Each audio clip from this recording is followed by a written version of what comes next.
All right, so we are here tonight for Community Investment Corporation presentation.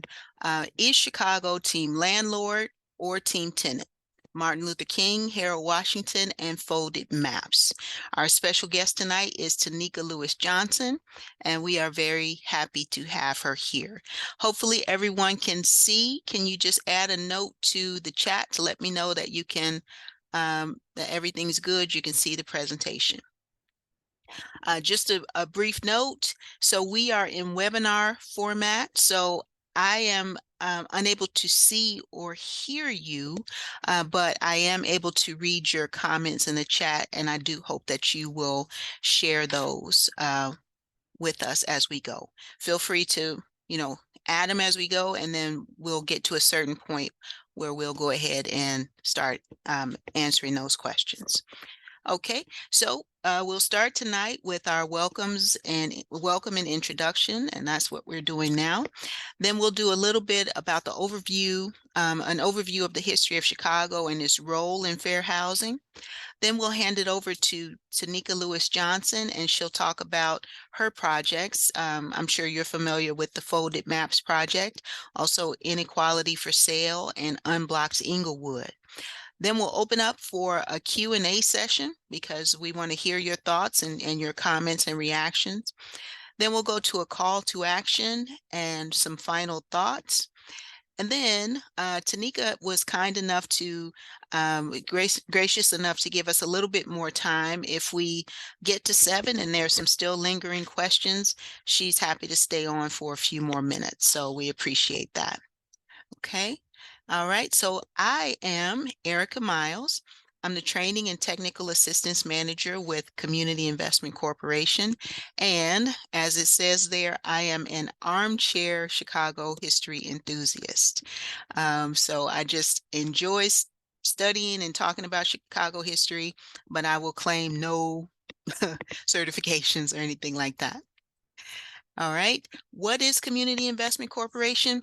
CIC is a mission-driven lender, and we've been active in Chicago since 1974. So we are celebrating 50 years this year, and we're very excited about that. We operate in Chicago and its environs. We finance properties across a 6-county area. However, our specialty, we specialize in the south and west sides.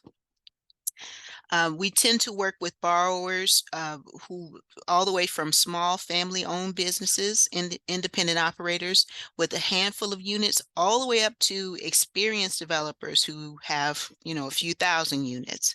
And the most important piece from my standpoint is that we offer training and educational opportunities to help local developers. So we offer property management training, both full-day trainings, which result in a certificate.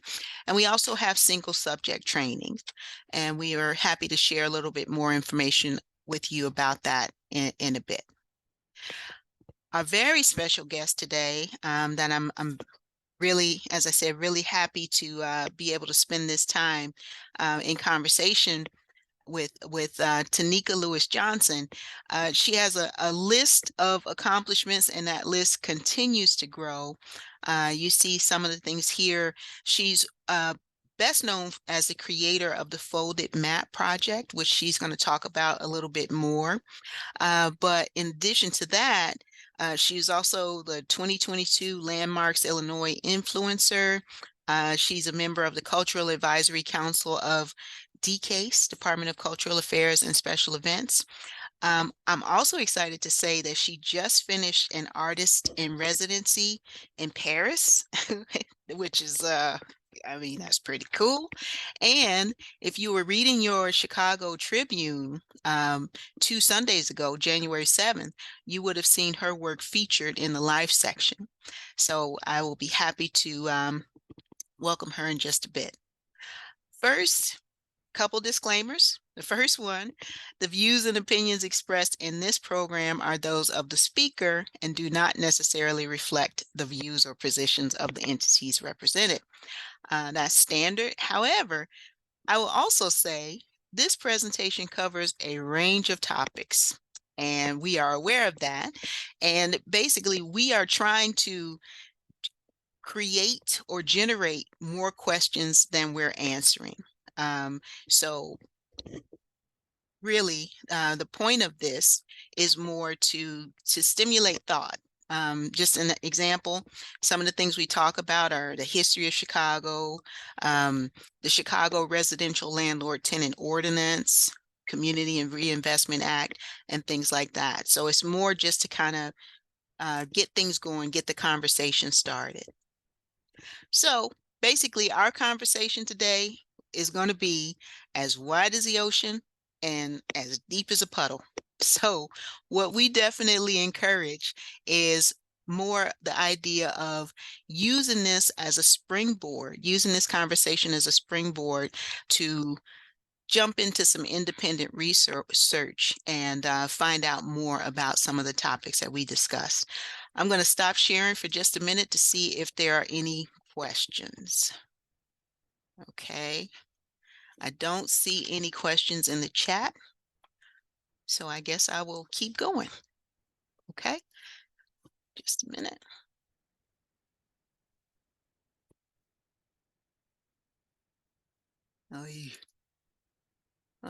This soon.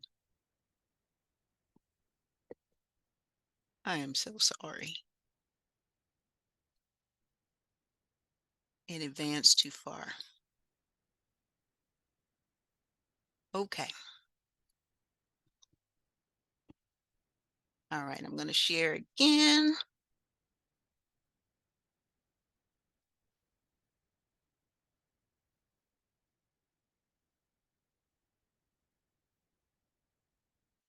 Okay, so a little bit of independent research.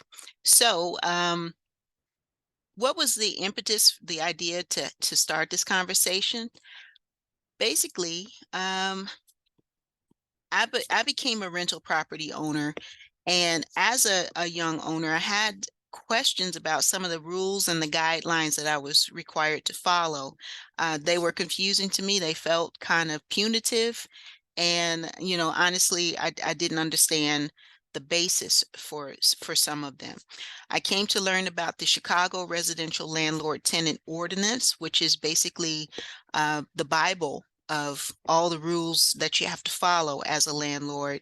And there were many things there that just I didn't understand. I had no clue. So I came to learn that the Chicago Residential Landlord Tenant Ordinance, which already many people have the perception that it is it leans heavily towards tenants. So people had that perception, and I wanted to dig deeper into it to find out, what does this really mean? And come to find out that when it was initially launched in 1986, the name of it was the Tenants' Bill of Rights. So basically, that perception that people have that it leans toward tenants is not a false perception. It's pretty accurate. When it came out as a Tenants' Bill of Rights, I guess that there was kind of an idea that maybe we should change this. The optics of this are not great. So what they did was they renamed the legislation, but they kept the same content. So, that kind of lets you know what that's about. So doing a little more research, I wanted to find out, how did this come to be? And I found out that it was enacted in 1986. And at that time, the mayor at that time was the late Mayor Harold Washington. For those of you who are not from the area or not familiar, he was the first African American mayor of Chicago. And honestly, in the African American community, he kind of reached like these mythic proportions, generally, to speak broadly, and considered a hero in the African American community. Um, in my family and many others, he was very well regarded. So there was some confusion about how did this come to be. Well, I spent a little time doing more research, and what I learned is some of the egregious injustices that community organizers were trying to correct with the help of Mayor Washington, and some of the things that were going on which made this legislation necessary.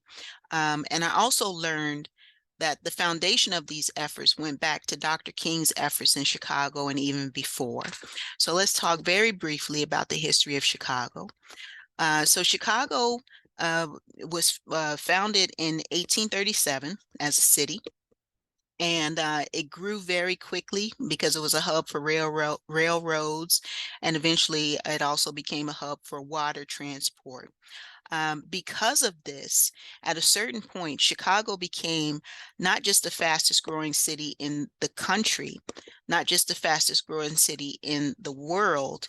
During this time, and we're talking about the mid to late 1800s, Chicago became the fastest growing city in the history of the world.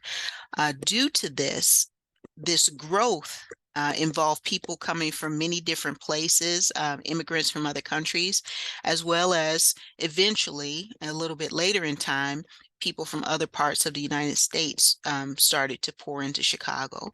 As a result, a lot of people were from rural areas and not familiar with big city life, so they became victims of some really hard to believe rental practices. So one of those we'll talk briefly about here, and Tanika will talk more about, is redlining. So this was a little bit later, probably like, in the early 1900s. Redlining is a practice of denying applicants for a loan for housing, and also insurance companies would deny coverage based on a certain area. And then the term redlining actually comes from the literal practice of a map would be laid on the table, and a red line would be drawn around the areas where lending would be restricted due to that discrimination. So what we had was, sorry, Dr. King there's a perception that he kind of went around just solving people's problems, but that was not really the case. What often happened was local activists in cities would invite Dr. King to come to their area, their city, and help them with an issue. So Dr. King ended up coming up to Chicago by invitation to try to help with some of the housing discrimination that was happening here. And he came here, and he was not met with a very good result. He went to march in Marquette Park, and there was an altercation, and he was injured in that effort. And one thing that he said was, of all the places he had been, he had never experienced racism in the same way that he experienced it in Chicago. And if you think about what he faced in the South, for him to make a statement like that is pretty telling, pretty amazing.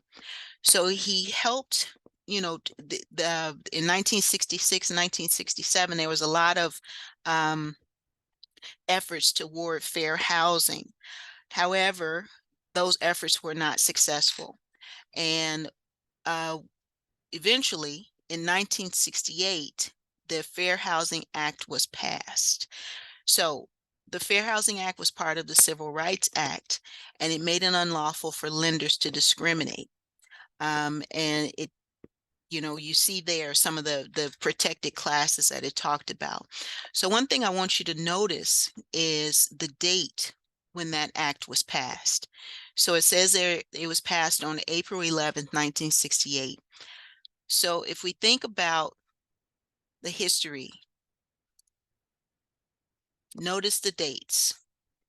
So Dr. King had fought and worked toward the passage of the act, and it was stalled and nothing happened. And then finally,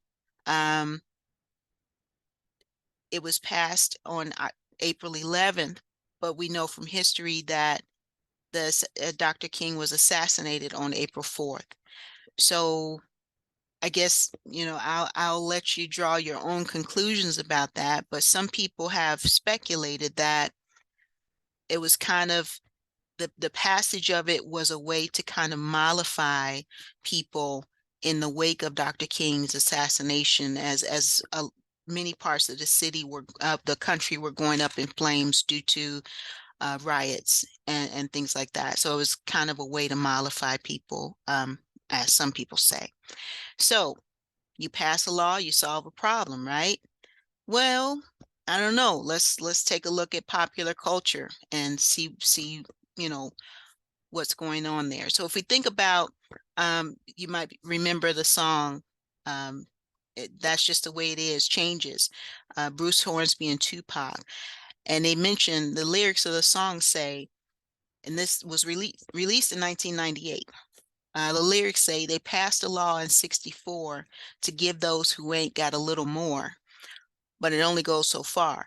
So even in 1998, this much time after the Civil Rights Act, people are well aware that those problems are not solved. Let's go back a little bit more since we're talking specifically about housing. If you think about 1980, you might remember a song by Stevie Wonder, Cash in Your Face.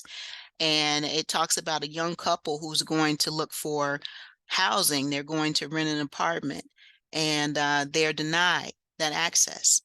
And then and the reason given is because they have children. Well, the response that they have is, well, I thought the bill was passed that said you could not discriminate. So they're referring back to that law in 1968. So, you know, 12 years later, nothing has changed. So, speed up a little bit.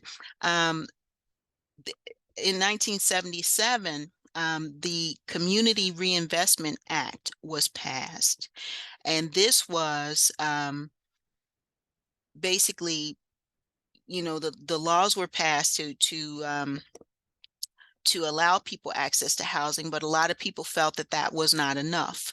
They felt that it was important to not just talk about what people couldn't do, but what can we do? How can we be more proactive about righting some of these wrongs in terms of discrimination and things like that?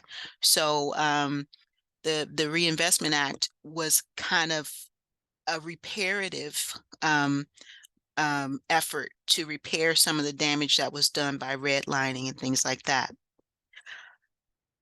Back to CIC, Community Investment Corporation.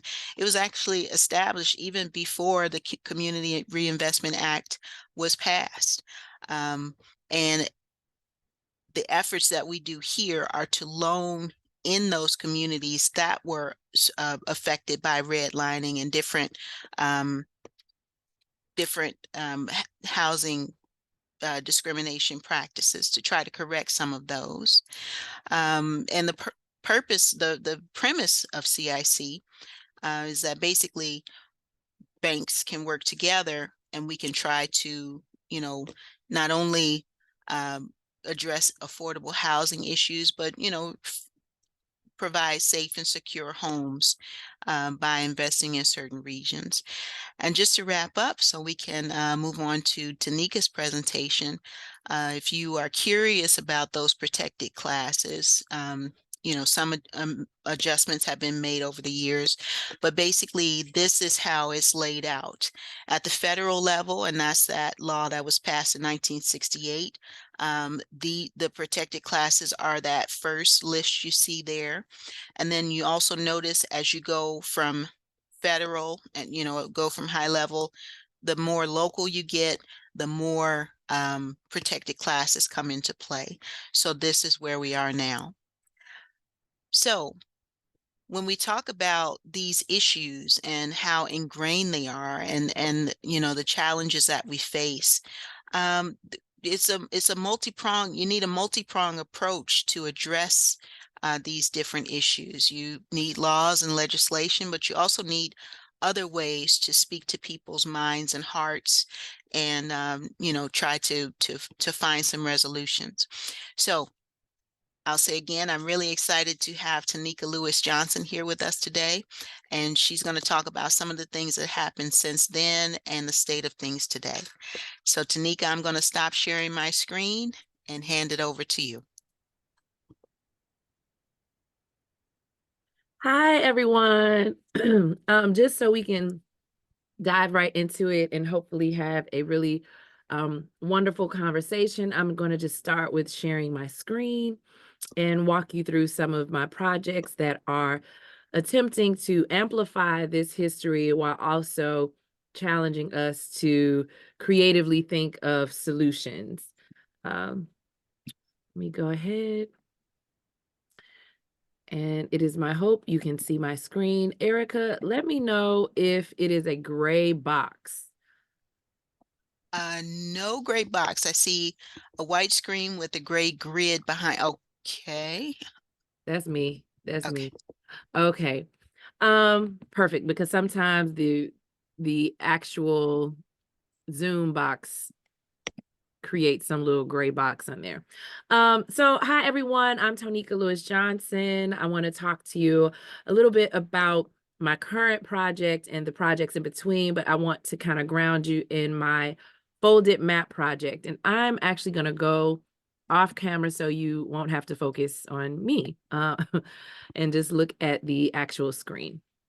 So folded map, I can show you better than I can tell you. I'm just going to play a short clip of the media coverage of folded map. This was a project that I debuted as an art exhibit at Loyola University Museum of Art. And since then, it has grown into a nonprofit that is now a fiscal sponsor for Inglewood Arts Collective and a way for me to fund my current project. So here is folded map. Series of more perfect union aims to show that what unites us as Americans is far greater than what divides us. And this morning, we're showing you a new approach to bridging divides in Chicago. Neighborhoods from the city's north and south sides are banding together to take on some very deeply rooted issues. The differences between these communities, they are stark. But as Adriana Diaz shows us, together they are tackling segregation and the inequity that comes with it. Any of those toasters left? Yeah, I know. Chicago residents Nanette Tucker and Wade Wilson share a love of gardening and craft beer. That would be kind of cool. It would be cool. They're like neighbors, sort of. Wade is called your map twin. Why are you guys twins? We're twins because when you follow the map, we touch one another on the map, north and south. Like many cities, Chicago's a grid with many streets spanning north to south. If you fold a map of the city in half, you can match addresses on the north side with the same block on the south side. You lived all your life never thinking you had a twin. And now I have one. Yeah. They live about 15 miles apart, but Wilson and his wife Jennifer live in the majority white north side neighborhood of Edgewater, while Tucker is in the mostly black south side neighborhood of Englewood. How would you explain the differences between both of your neighborhoods, which are essentially equidistant from the center, but worlds apart in many ways? It's very clear that neighborhoods primarily on the north side have had more investment.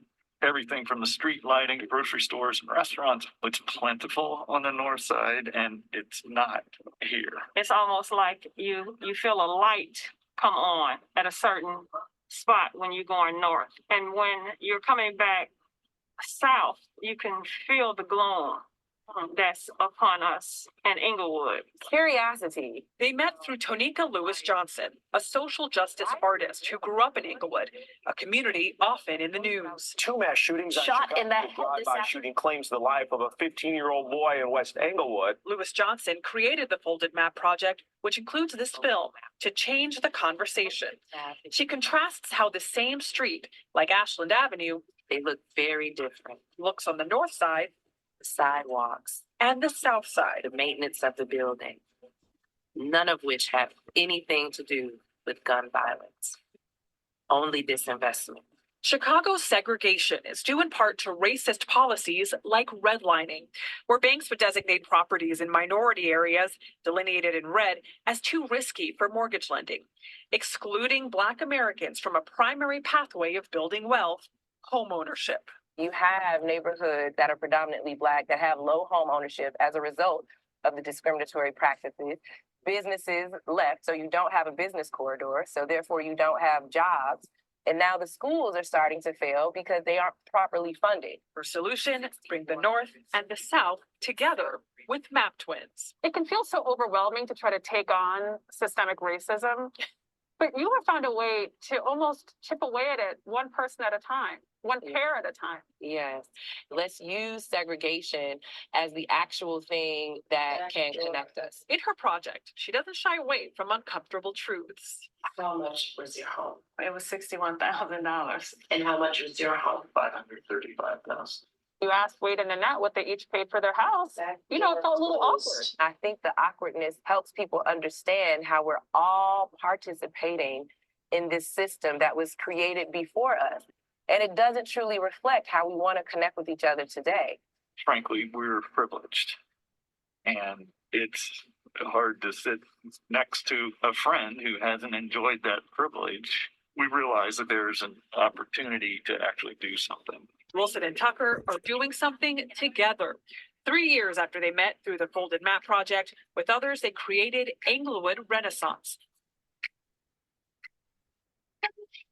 which is helping beautify parts of Englewood and is now focusing on increasing homeownership here. Creating a community together. The economics might be different. The neighborhoods might be different, but the core of who I am is pretty much the same as Wade and Jennifer. I want the same things they want. For CBS This Morning, Adriana Diaz, Chicago.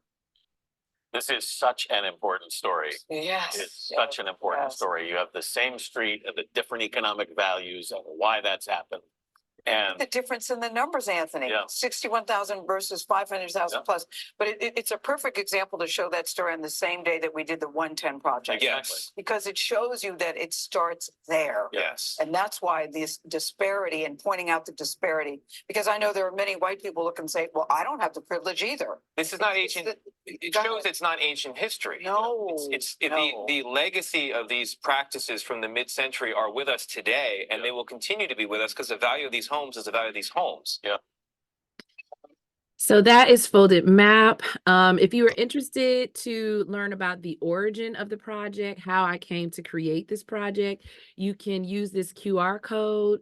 Put your phone camera up to this and use the password Empathy 2020, but I'll share that with Erica so she can share it out with you all afterwards. So I really wanted to focus my projects after Folded Map on addressing the fact that the legacy of racism is with us today in the current value of homes in Black neighborhoods. That part is critical, and it's very important for us to tie this history into our current landscape today. And so one of the ways in which I help people understand this is I use one of the map twins from Folded Map to help explain how this historic discriminatory practice of redlining and all of the other discriminatory housing practices impacts us today, with a small clip of Bridget and Carmen, both living on the street Winchester, but one living in Rogers Park, the other in Greater Englewood, showing a clip of them answering the question of how much did their house cost. And so I'm going to play for you just a small clip of them answering that question. So it's amazing how much Chicago has shifted just in the last couple of years. And when I bought my house 7 years ago, I feel like there was still, Rogers Park was still somewhat affordable in comparison to a lot of Chicago neighborhoods. So I knew I wanted something under $400,000 was what I was looking for. Yeah. I know you're like, well, hold on a second. And Carmen, you said this goes with family. So can you talk about the purchase history? Do you know how much it costs at the time? No, but I believe it probably was $30,000, you know, but in 74, that was a lot of money, but 30,000 and I think it's probably worth a lot more than that now, but never know. So it's a Oh. I want to actually go back so you can see. I'm just trying to get rid of the panel. 1 second. Oh, I can't remove it. Okay, there it is. So you can see, oh, well. Today, this was in 2020, when I started sharing this clip. Carmen's house is valued at $90,000. Now, mind you, she said that her father purchased it in the 70s and it was 30,000. So given today, you can only imagine what our house is valued at now. So as a result of these discriminatory practices, specifically neighborhoods like Greater Englewood, which is where I'm doing this presentation from now. I'm still a resident of Greater Englewood, a homeowner. The home ownership rate is 30%. And a lot of people just assume that, oh, okay, the home ownership rate is low is because people were poor or they lost their homes during the financial crisis, the housing bubble. But actually, the housing rate was low even then. And it is the direct result of the racist housing practices in the 50s and 60s, specifically land sale contracts. And just so I can kind of help you understand what land sale contracts are, I'm going to play this clip from a documentary called Shame of Chicago. This documentary is based off of a report that was done in 2018 called The Plunder of Black Wealth in Chicago, that specifically talks about the amount of money legally stolen from aspiring Black homeowners by denying them mortgages and then selling them their homes on a land sale contract. So this is just a small clip to kind of explain to you how a land sale contract works. This is really the origin, in a modern sense, of the racial wealth gap in the United States. And in order to understand that story of how African Americans continue to be at such a position of disadvantage relative to whites all through the 20th century into the 21st century, long after the legal reforms of the Civil Rights Movement, to understand the perpetuation of that gap, we have to return back to this period and understand what were the mechanisms that put Blacks at such disadvantages relative to whites. Like many Americans, Sally and Albert Bolton aspired to a home in the suburbs or a better neighborhood inside the city. But in the 1950s, those options weren't open to Black families. So they made a down payment on a house in what was called Chicago's Black Belt. For 2 years, they met their monthly mortgage payments on time. Then one day, they received an eviction notice for being late.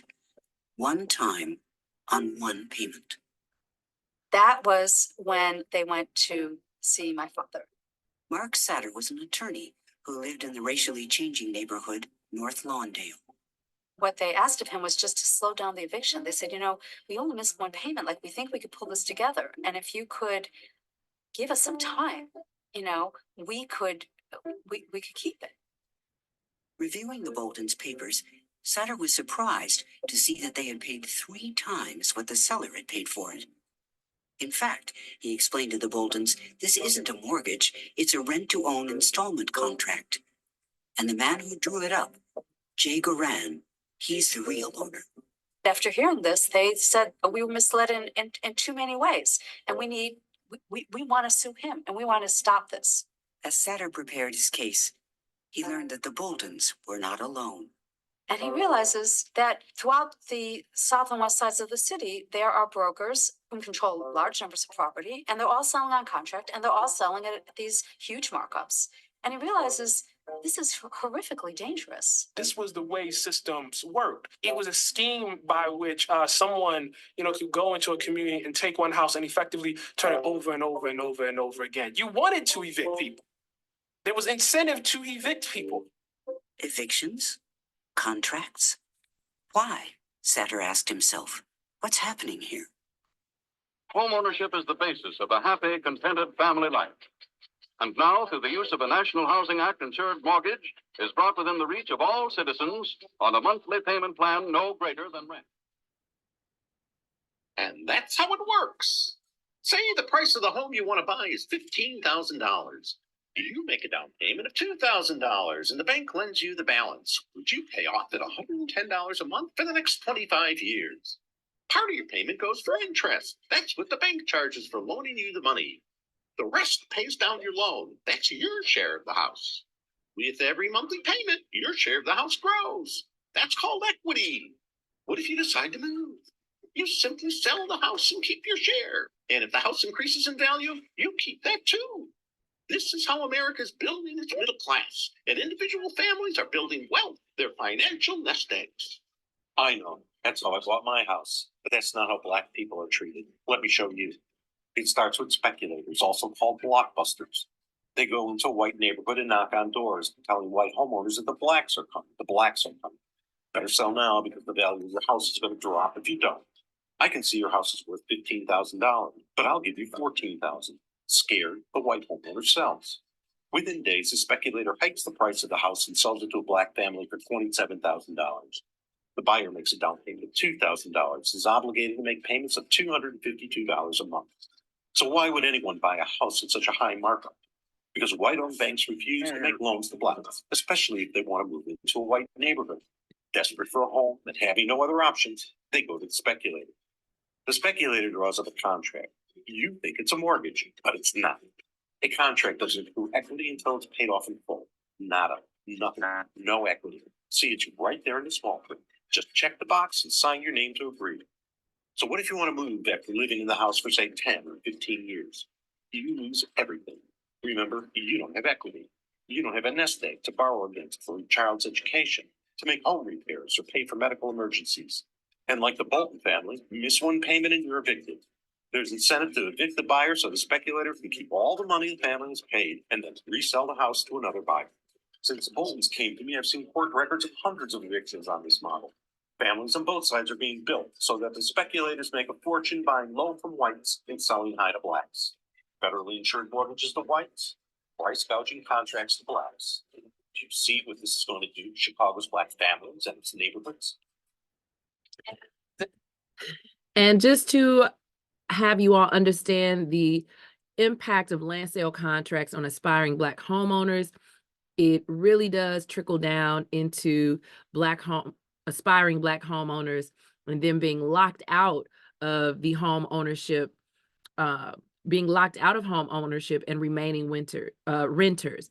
And the person who can speak to this is economist and social sciences researcher Amber Hindley. She was a featured guest on the podcast that is connected to one of my projects, and I'm going to just share a clip of her explaining how this critically impacted black renters.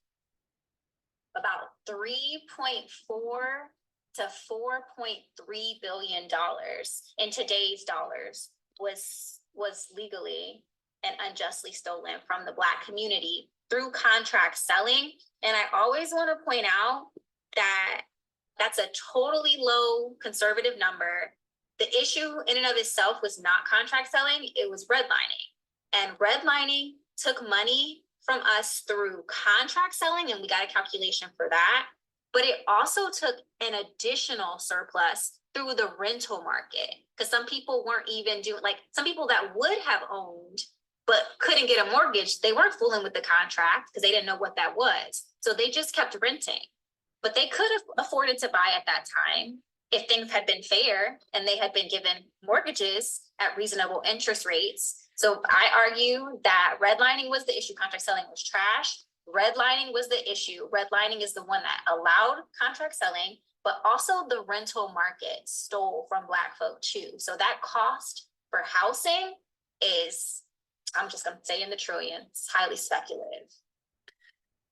And so to give you an example of how Black renters who wanted to be homeowners were impacted, I'm going to share with you a quick story of Ruth Wells. She was one of the advocates in the 60s on the West Side who was protesting against land sale contracts. And this is her story. These practices affected generations of families that were not able to own or invest in their homes. Ruth Wells, a Black woman born in Mississippi and raised in Indiana, came to Chicago in 1949 to make a life for herself. She describes the predatory practices that prevented her and her husband from securing a traditional mortgage. I had gone to banks, by the way. I went in all the downtown areas, different banks, trying to get a mortgage. They wouldn't allow you to even fill out an application. They didn't bother. They just wanted to know where was the house located. And when I would give them the address, they said, we don't loan money in that area. And that was that. Well, I knew that it was a thing they had, that they, I had to find an excuse without just saying, we not letting the Black people have any money. I asked one guy in the bank, why they didn't loan money there? What was wrong with the area? He said, well, banks have certain rules. I told him I was aware of that. All business have certain rules, but why? This particular rule. He said that, he didn't know that he didn't make the rules near that. So later, I went back to this bank. I was getting the picture, you see. They're suspicious. And I gave an address in an area that I know is very nice. And I got the same story. They didn't bother to check our credit or anything, no application necessary. They didn't ask any questions about money, how much you had down pay or payment or what. They just turned it out. Redlining was eventually outlawed, but its effects are still very much seen today. Previously redlined neighborhoods that were denied investment remain underinvested in today. This has led to lower quality housing that uses more energy, costs more to maintain, and has more health hazards. In fact, researchers have compared the maps of formerly redlined urban areas across the country and found higher rates of poverty, chronic diseases such as asthma and diabetes, and even shorter lifespans, sometimes as much as 20 to 30 years less than residents of other neighborhoods in the same city. These under-resourced communities are still typically populated by Black, Latino, and Native American families. And this map that you're looking at is a map of Greater Inglewood. These red dots represent all of the documented homes that were sold to aspiring Black homeowners on land sale contracts. So when people talk about the home ownership rate in a neighborhood like Greater Inglewood being low, this is why. This map is the reason why. So what I like to ask people to get them to understand how the alternative reality would have been for Black people is just imagine if all of these red dots that represent aspiring Black homeowners, imagine if they actually owned their homes. What would the home ownership rate of Inglewood be today? But because they were locked out, a lot of them remained renters and a lot of them lost their homes. So I decided to use all of this information and this data to do my Inequity for Sale project. And I'm going to share with you what that project is now.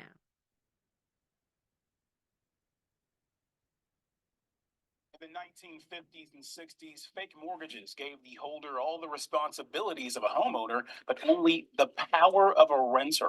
The predatory process stole more than 3,300 homes and counting from Black Chicagoans. This is the focus of activist and artist Tanika Johnson's pop-up installation, Inequity for Sale, the latest in her game-changing and thought-provoking creative projects. I met up with her to find out why she picked this as a moment in history that she wanted to highlight. So being from Greater Inglewood, growing up here and being a lifelong resident of it is really the motivation and inspiration for majority of my work.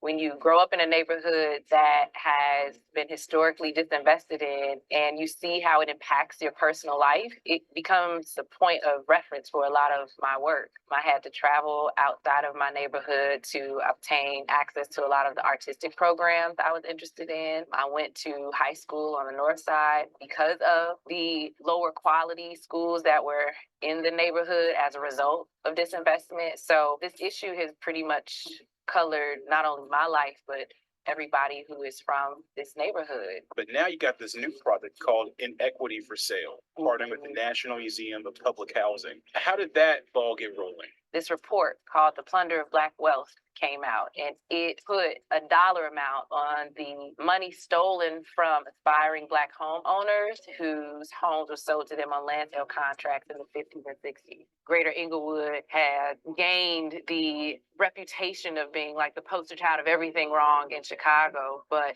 this is the beginning of how that came to be. And so that's when I knew I wanted to do something to breathe new life into this report to help people understand this systemic issue in a more contemporary way. So these land sale contracts, these scams we call them, there's predatory lending in a sense, right? Yes, so it was a discriminatory housing practice that not only sold homes at an extremely high markup to Black families who were redlined into certain communities, but they actually didn't own the homes and they thought they did. And so that's the insidious part of this discriminatory practice, is that one, it was just unfair, the actual markup of the homes, but also the lie.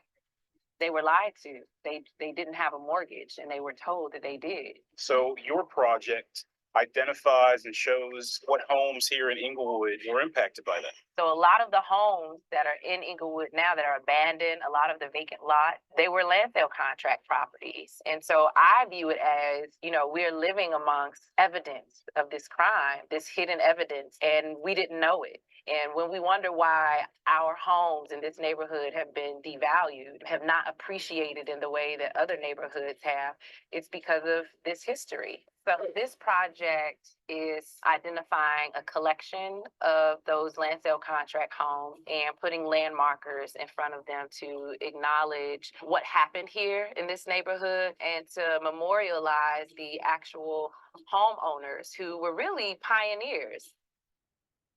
So that is Inequity for Sale, and that project led to the project that I'm doing now, which is called Unblocked Inglewood. It is the project that Erica referenced in the beginning of the session.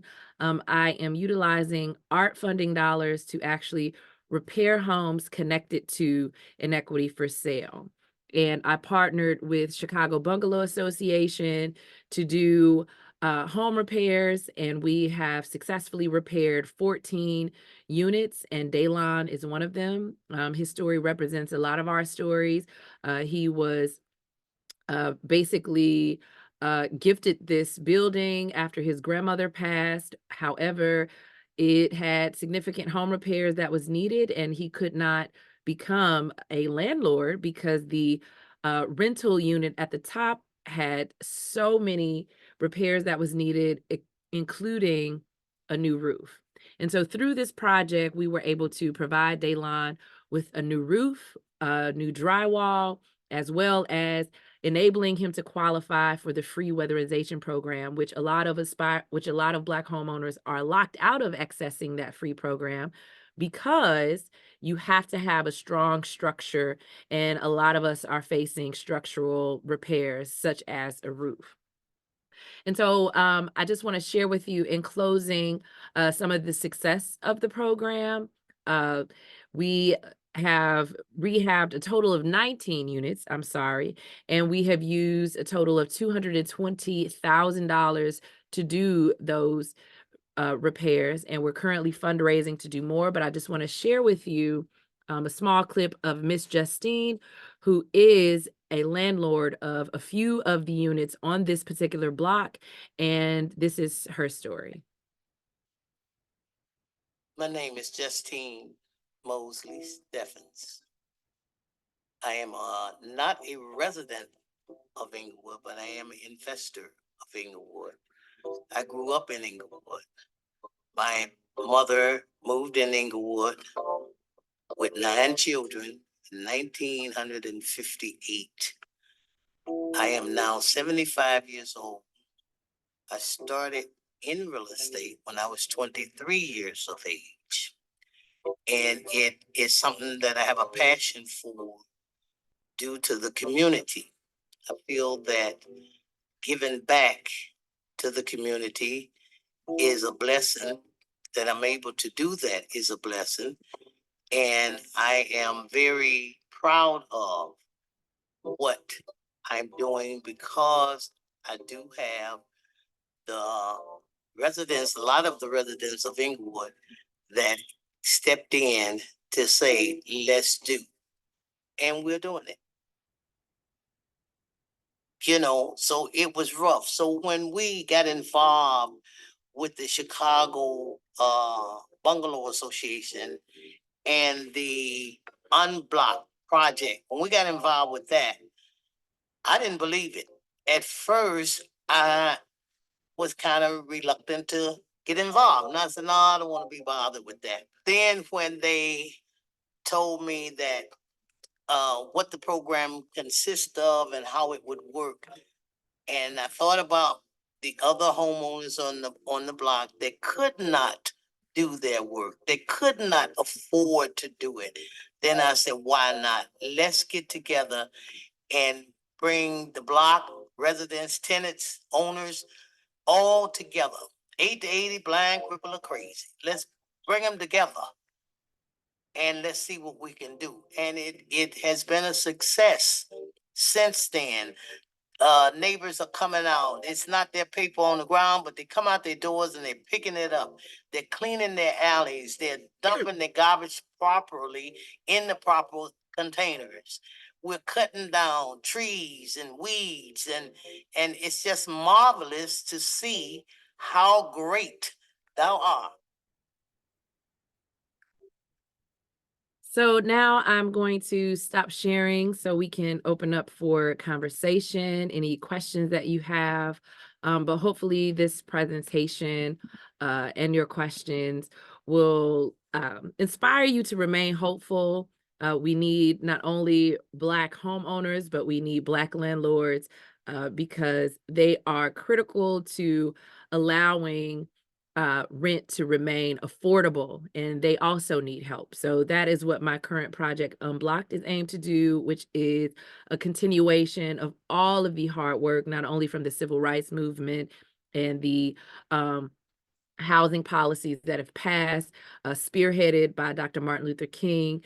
So I just want to say thank you for being with us tonight, and I am going to open it up for any questions that you might have, any questions in the chat. And yeah, thank you.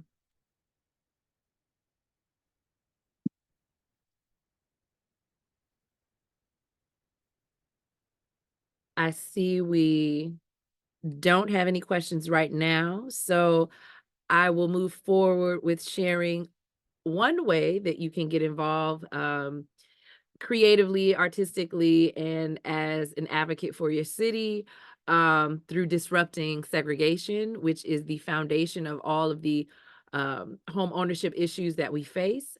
I created a kit called the Folded Map Action Kit, and what it includes is errands that I invite people to run in a neighborhood that is racially and economically different than your own, and for you to share back what you've learned, because an important step in dismantling these systemic issues is education and understanding that it's not just history, it truly impacts our lives today, our social networks, and more importantly, our housing.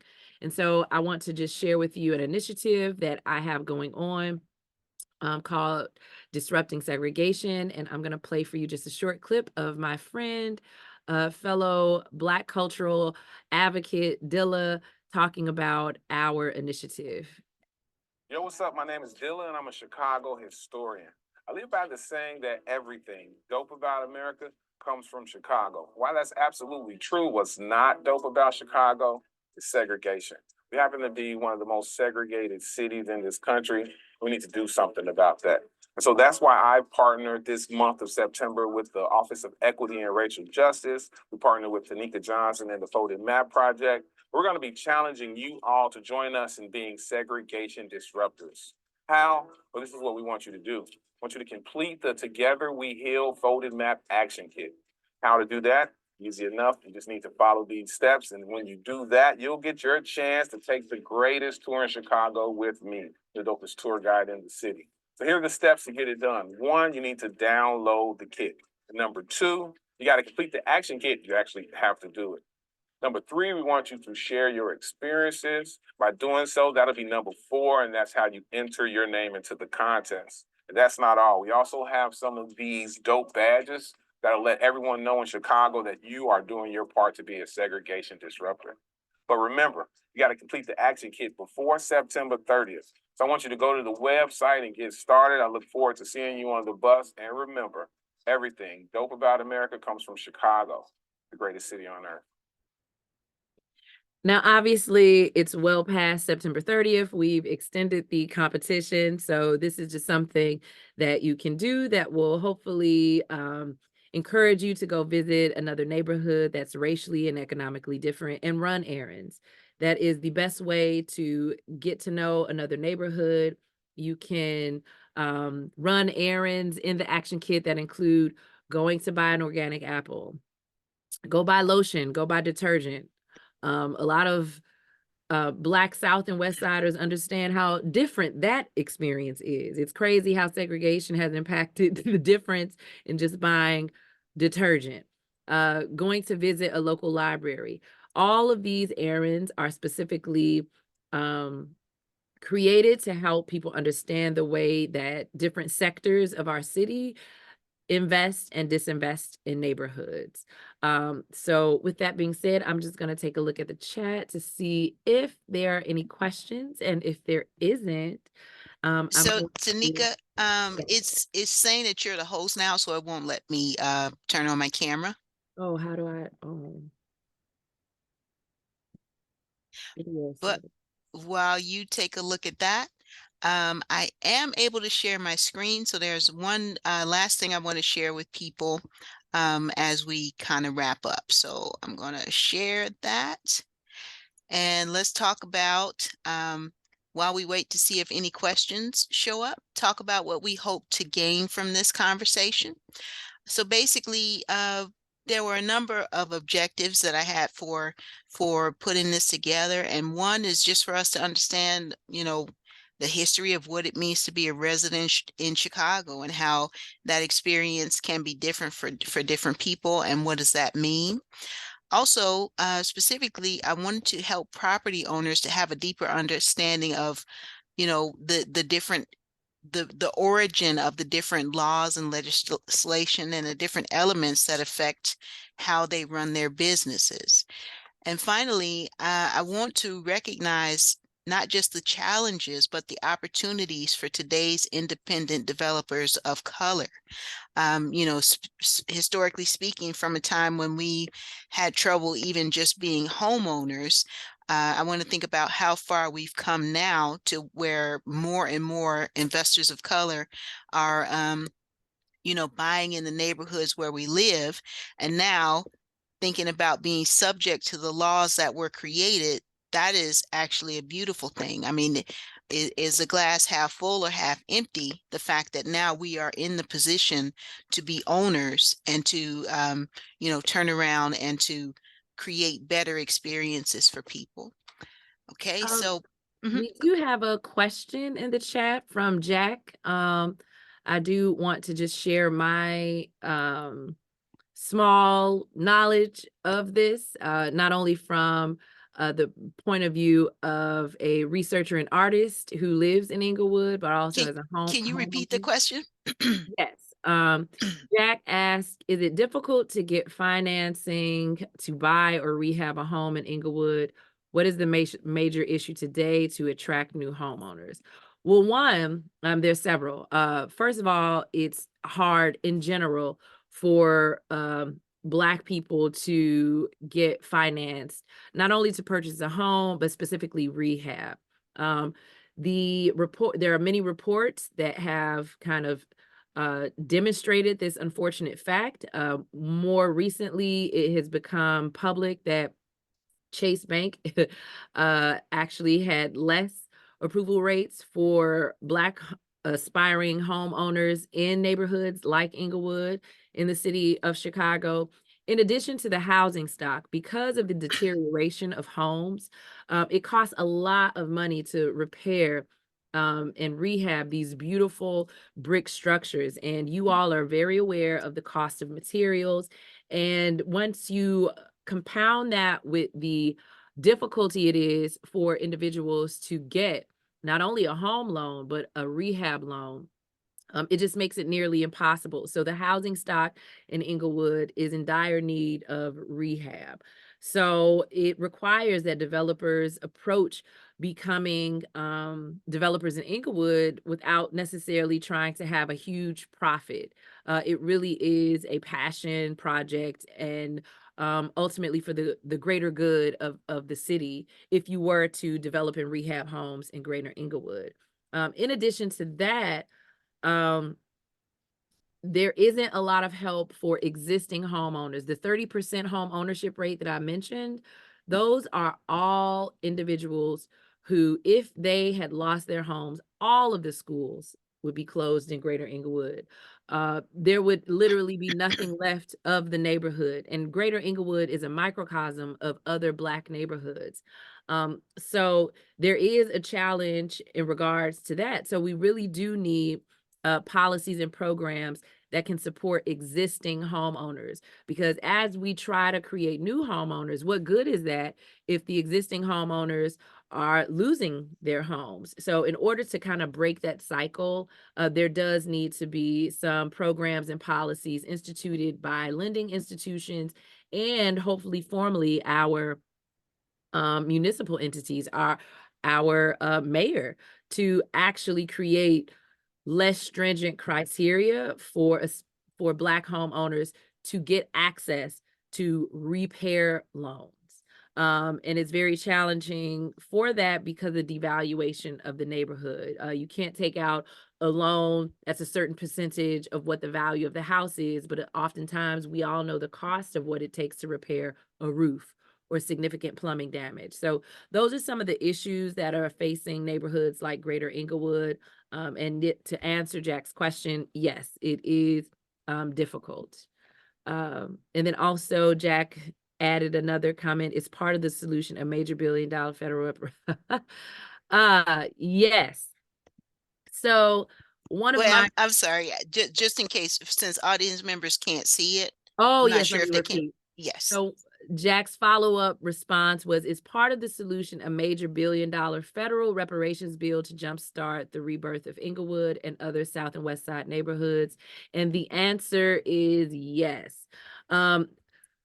A lot of times when people hear the word reparations, they immediately go to slavery. They immediately go to, oh, you're taking away something from other people to give to Black people. And that is not the case at all. Reparations is a huge, expansive way to address repair. And it can come in a variety of forms.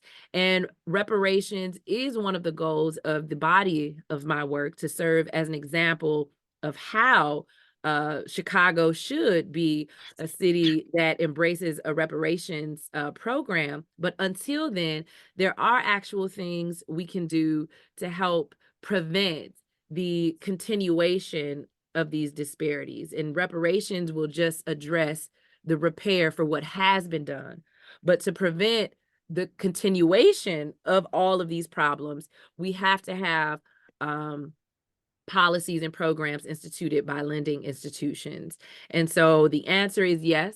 Reparations is one way, as well as advocating for less stringent criteria for Black homeowners in these neighborhoods to get access to home repair and rehab loans. Okay. Thank you, Tanika, for that. And let me just to wrap up, let me just go back to our call to action. Hold on one second. Let me share my screen. Okay, so you mentioned one of those things. The first call to action is join the Folded Maps conversation. So as Tanika mentioned, you can, log in and get your Folded Maps kit and follow some of those suggestions, and maybe start a good conversation. The next thing we suggest you might try is, if you've believe like some of the laws and legislation, once you understand them, if you believe that there are some things that still need adjustment, if you are a property owner, you can always join a neighborhood group, a neighborhood builders group, to work on getting some of those laws changed. So this is a list of some of those organizations. You can also find this on our website. And it also, to be a landlord, it's all about networking and working with other people to find resources. So that's another benefit. And finally, you can always join us for one of our property management training workshops to have a better understanding of the different elements that are involved. Your registration adds you to our mailing list, so we'll keep you posted about upcoming trainings. We have both in-person and virtual. We have full day trainings and also single subject trainings. So yeah, with that, we will say, unless there are any more questions. Good night. I don't see any more questions. Definitely follow me on Instagram. My handle is Tonika J, or you can reach me on LinkedIn. All right.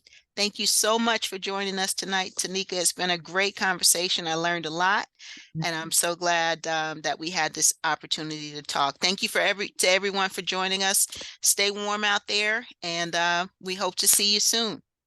See, there's one more comment. Just Okay. saying thank you. Great. Thank you, Carrie. All right. Bye-bye. Wonderful. Have a good night. Thanks.